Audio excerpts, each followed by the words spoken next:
So good morning everyone. My name is Arslan and you are watching Proper Tech Tutorial. So welcome back to the series of learning Siemens NX from beginner to pro. And today we'll be starting the assembly introduction or assembly overview, that is part 27 of 38. So without any delay, let us start. I'll just show you the syllabus that will be our part for today, that is the assembly overview syllabus. So file structure will be known, the work part, displayed part and loaded part will be understood, and the top down and bottom up assembly will be differentiated. So first of all, what you need to do is that this is the resource bar, so you will have to use it once you open the file. So now follow these steps and understand what is the thing needs to be done. Go to the file menu, click on the new, select the template as assembly, select the location which you desire, and after that just type in the name which you want. So I will write part 27 and it will be training. After that you will have the option of adding a part. So without any so if you want you can add the part, but my suggestion will be just to cancel that. After that just search for datum coordinate system. It will snap to 000. Click on OK and your datum coordinate is now ready. Now go back to the assembly navigator and in the ribbons you will see that you have the assemblies tab. Open it, click on it, and you will have the option of adding a component. Add the component by clicking on it, select the part which needs to be added. So now the loaded part is something, the part that is already available in the background of Siemens, that is available in the background of Siemens. So that is a loaded part.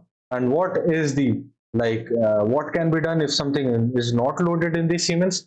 Like part 23 is already open, so that is why it is showing as the loaded part. If something is not available in the loaded part, just go into this section, click on the open the browse button and click on the part that you want to import. Any model file can be imported as a part. Click on OK. After that you will have to select the object. The object can be selected by just snapping to the plane which you want, like whatever you want, or you can do what, if you want you can add it just as the absolute display part in this manner. So it will be in XY axis like this, and if you want you can just rotate it using this button, or what you can do, you can just reverse it using this button.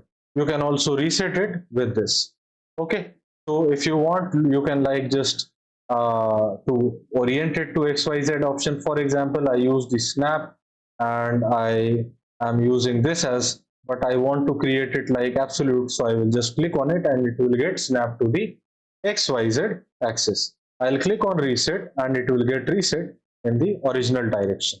So I'll click on the absolute displayed part since it is the first part that is to be added, and then I'll click on apply. So once you will apply that, you will have the option of keep constraints was not selected. No problem. I will first try to move that. So in case a part is added and I am trying to move it, so if it moves, then that means that it is not constrained. So mostly when we try to add the first part, we add the constraint that is the fixed constraint on that body. We select the assembly constraints button in the assembly ribbon tab. After that we select the fix, we select the object, and we select the object is selected and it automatically gets it fixed. So you see that in the constraint section in the assembly navigator, you have the fixed as a constraint available over here.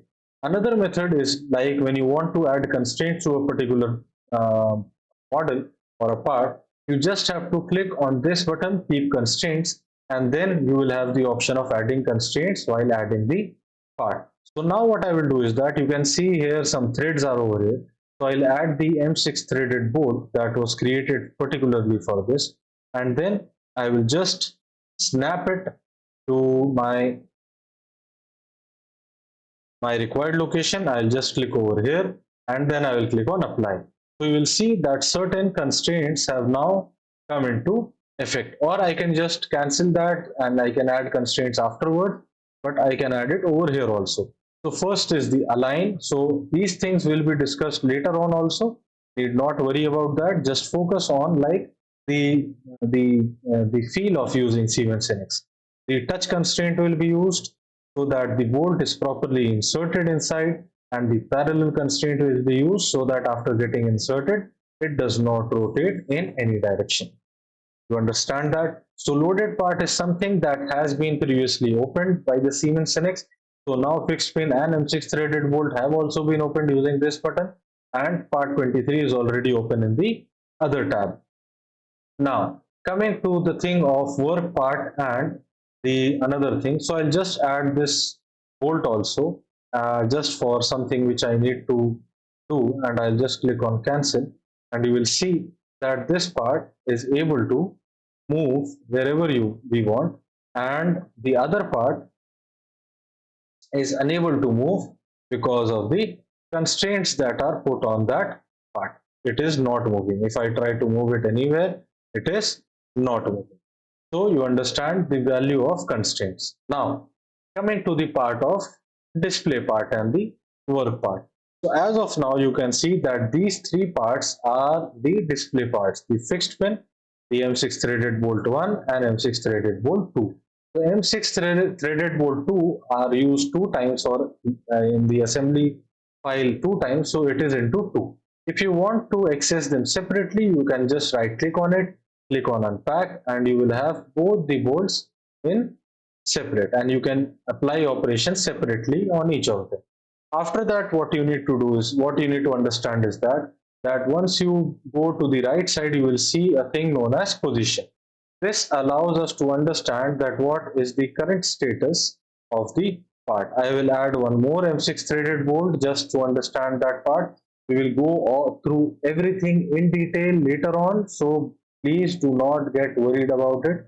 Just understand what I am trying to tell you. Okay, I do not want the constraints. I will click on cancel, and now it is okay. I will just use one assembly constraint for something like, I will use this, and then I will use this, and it has got reversed. I will unreverse it, and then I will click on apply, and then I will close the dialog box. Now you see that the part that was first added has the icon that is somewhat like a fixed type of icon. Okay. The second part that was applied all the constraints in the proper manner and is unable to move by using the move component command, that is fully constrained and is displayed by a full white color circle. Or if you are using a light background theme, then it will be somewhat different. That is, it will be filled with a color, either white or black. The M6 threaded bolt, next one, has the it will move anywhere we want, in any direction we want, and it will have the all the 6 degrees of freedom. And you can see that this is totally unconstrained, and is represented by a hollow circle. Next is the M6 threaded bolt, and it is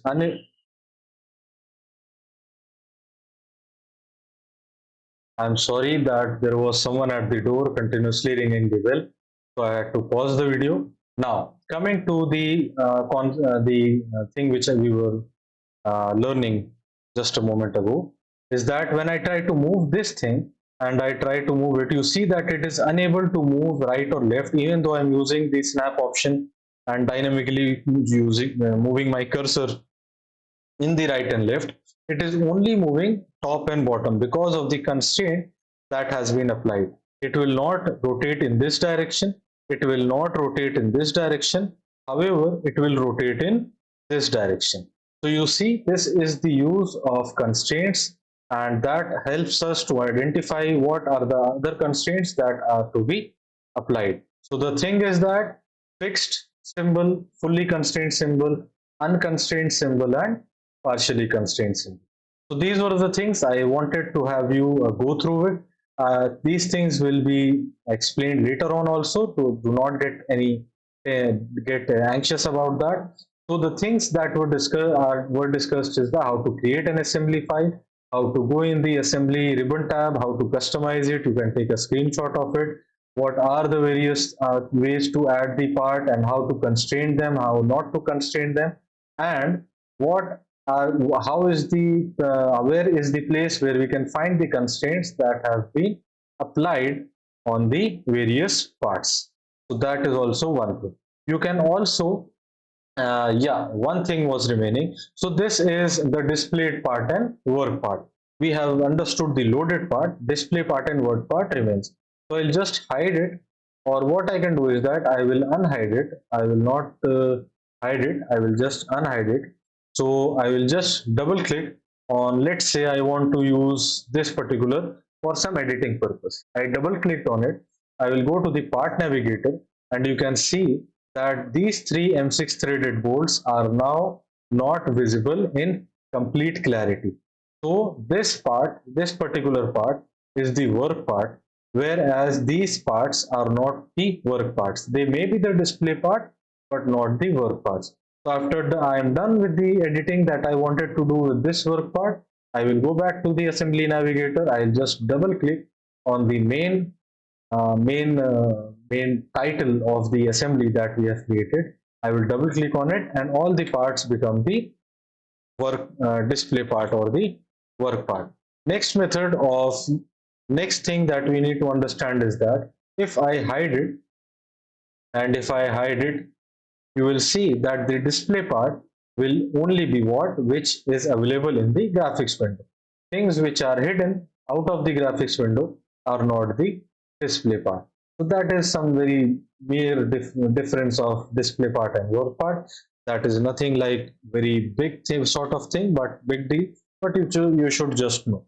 And coming to the third topic of this today's lecture is that you need to know two methods of creating an assembly: top down and bottom up assembly.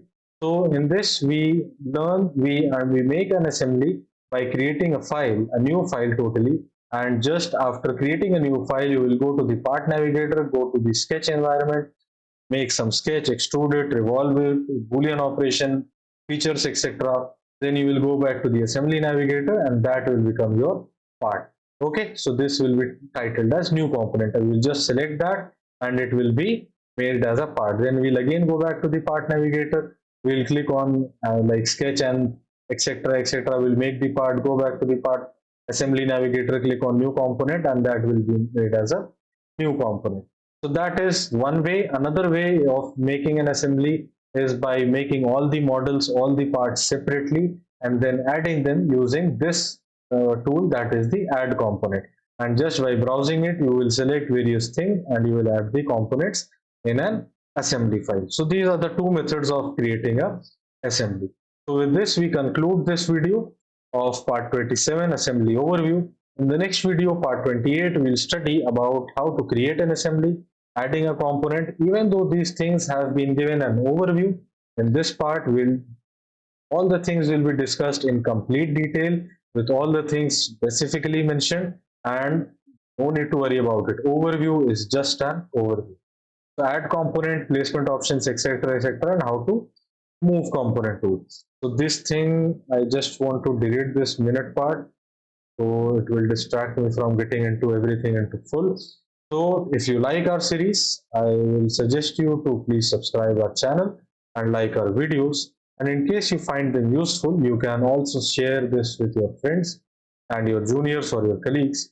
So till the next time we meet, I bid you farewell. Goodbye.